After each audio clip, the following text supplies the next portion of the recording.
Why is micro-investing a game changer for young investors? I'm Aaron Young, and Investment Insight starts right now. It is good to be with you as always. You are watching Investment Insights presented by The Investor's Way. Each episode we dive into the world of wealth creation and provide practical tips of how you can master your money. We're talking about micro-investing, why it's booming, especially among many young people, particularly in Australia. Today, we're exploring the benefits, the drawbacks, what to consider before diving into it. And we welcome here to the desk Andrew Woodward from The Investor's Way. Always great to see you. Thanks for having me. All right, we were talking last time about saving money from subscriptions, and I was in my mind thinking, what do you do with that money? Is micro-investing a good option? So micro-investing is a good option for those people who feel they don't have a large enough amount of money to invest, which is for a lot of people what they feel. Yeah, well, how small is small? How micro is micro? So micro can be as simple as rounding up your shopping and putting a round number in, or it could be you just putting in the small amount of money that you might have on a monthly basis, $5, $10, $20, whatever the number might be. Loose change. And getting that working for you. So it's something that I talk about all the time on this show is get your money working for you, no matter how small or large that is. And what I love about that rounding up stuff, you don't even know you're doing it until one day after 6 months or 12 months, you have a lump sum of money that can then be something put into shares, for example. Yeah, and talking about not even noticing it, when you go to some shopping centres these days, they'll get you to make a round-up donation to a charity. Now, a charity wouldn't do that if it wasn't creating a large enough sum of money. And so you've only got to apply those same principles to your money. That's everywhere these days. It's at fast food restaurants, it's at supermarkets, it's really become that way. And I always think to myself, but if I give it to you, I'm not rounding it up for myself. That's it. And so if you take that mindset and say, well, I'm going to round this up for myself and get my money working for me so that I don't need charity down the track, then micro-investing can be at least something to get you started. I feel like, yes, you are right. It's something more than just getting that money. It's also something that can make you start to think about the power of investing and can open up doors, right, to those bigger decisions that feel way too big for us to kick off with in the first place. That's right, and we've spoken on Investment Insights before about using time. And the eighth wonder of the world is compounding, and the only way we can get compounding benefits is if we're investing and earning returns on our investments, and they then start earning returns. And we can only do that if we're proactively putting money into the market, whatever market that is. Is there anything we should be worried about when it comes to some of these apps? I can think of a few names, I won't say them, but the advantages and the disadvantages of micro-investing when it comes to these sorts of apps. Let's start with the disadvantages, because everyone wants to know why they shouldn't do something. One of the biggest things that you've got to be mindful of is the fees involved. Yeah. And will the fees outdo or outweigh the returns that you might make? So that's one of the first disadvantages. The second one is you're giving up a little bit of control, because you are effectively allowing somebody else to invest your money on your behalf. Sure, you have some say in where that money gets invested, but it's very generalised, and so it won't necessarily be tailored to your risk tolerance and your particular investing style. So they're two of the biggest ones, is the fees and the loss of control. When it comes to the advantages, it all comes back to the fact that you're doing something with your money and you're getting that money into some form of investment. So it's being pooled with other people effectively. And so you have the power of other people's money working with your money to get you some returns, which allows those small amounts of money to start to grow. It's interesting you talk about the fees, because I feel like the mindset for many people might be, I'm not really so worried about the investment returns, I'm more worried about saving. And this allows me to save, and yeah, there might be a fee, but there's always a fee. What do you say to those people, and how can you find alternatives that maybe don't have the same fees?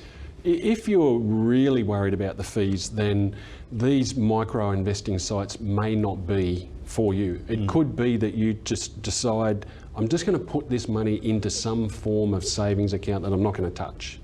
And that, it's minimal fees. The difference being that is an active decision compared to many of these apps, as you say, that round up, that's right, happen while you don't even notice. That's right. So you overcome that, I guess, that fear or that cost by saying, if I go down this automated path, I'm doing something without it being an impost on me.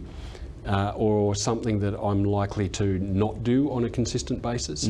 So that automation is another one of those advantages, in that it just happens, whether it's a certain amount of money or you're rounding up of your spending somewhere, your groceries or whatever it might be. Is this something that the banks offer? Is this something, for example, that if you're with one of the big banks that they would do, or they just don't offer the service? I think what you'll find is the banks will have ownership in some of those apps. Right. So again, I don't want to necessarily name any, because I'll probably leave a heap of them out, and I don't want to do that. But the banks don't offer the service, but they will have their hands in the pie in potential ownership of some of those apps. All right, how do these micro financing and micro investing apps compare to what we're used to seeing in the past? Obviously, we love jumping on new things, particularly the next generation always likes the new things, but how does it compare to term saving deposits, or when I was a kid, the Dolomite account? Yeah, so the Dolomite account, great example, unfortunately no longer offered, but it was to an extent automated in our time, where you would rock up once a week or once a fortnight and you'd have your $1 or $2 and it would get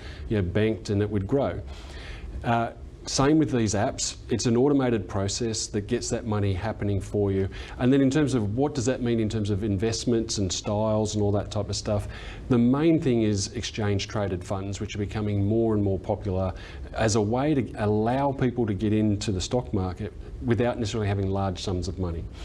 And you can then choose whether you want to be in the Australian market or the US market, a sector of the market, whatever it might be, crypto, whatever. Yep.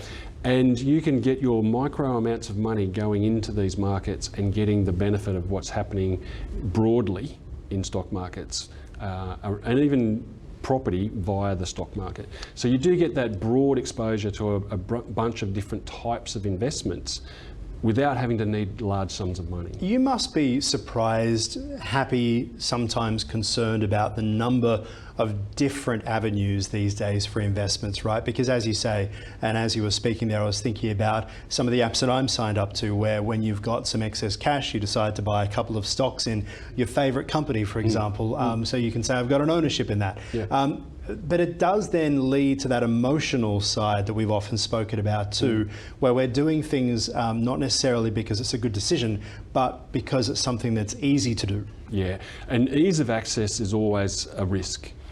And so with these micro investing apps, one of the benefits of those is you will say up front where you want your money to go. So you want it to go to the Australian index or the US index or whatever, and then every time you're putting money in, it will automatically go to that investment. So the decision-making process is up front.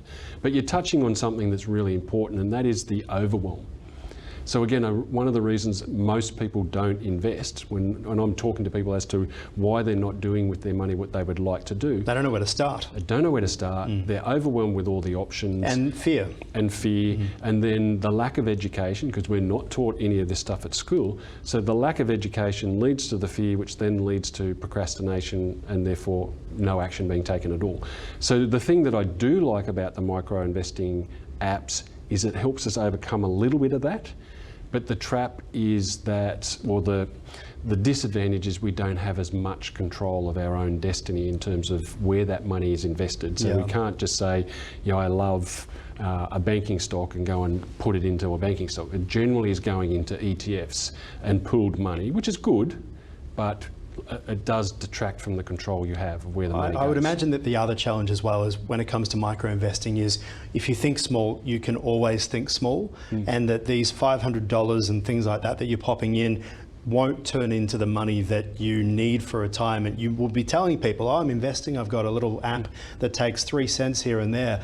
But in the end, you need to be doing a lot more than that to make the drastic change in your life, right? Yeah, that's right. And so these micro investing apps are fantastic for younger investors who've got lots of time, where small amounts have the time to become large amounts.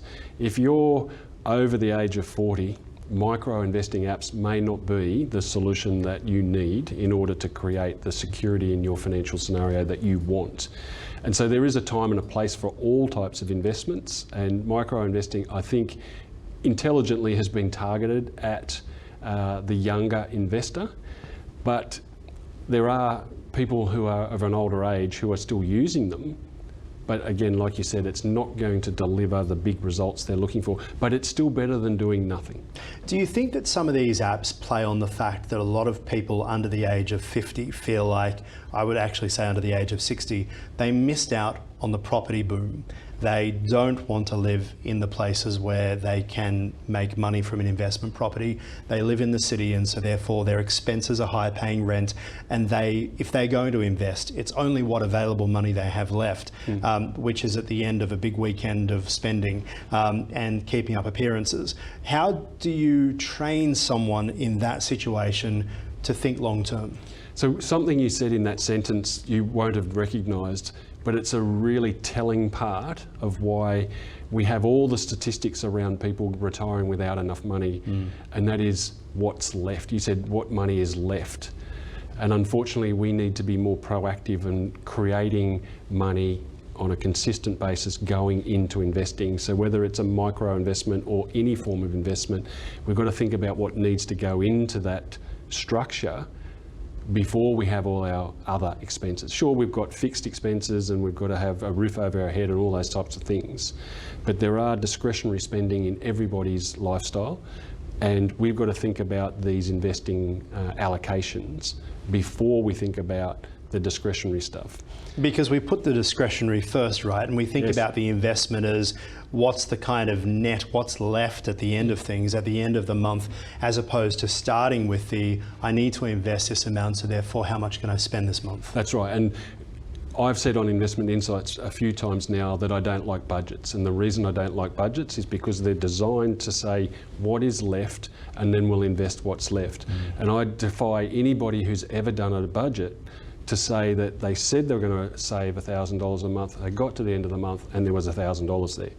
Because it doesn't happen that way, because like you said, we spend discretionary money, then our fixed costs, then we'll worry about ourselves at the end, and there's never anything at the end. Yes. So we have to flip the script and get that money working for us before the discretionary. Well, Andrew, we are at the end of this episode. Thank you so much. Thank you for having me. Appreciate your time as always, and a quick reminder that the program you've been watching is for informative purposes only. Always do your own research before making any financial decisions. To learn more about how you can master your money, visit the investorsway.com.au. There it is on your screen. You are watching Ticker. Great to be with you. You're watching Ticker. We'll have more in just a few minutes.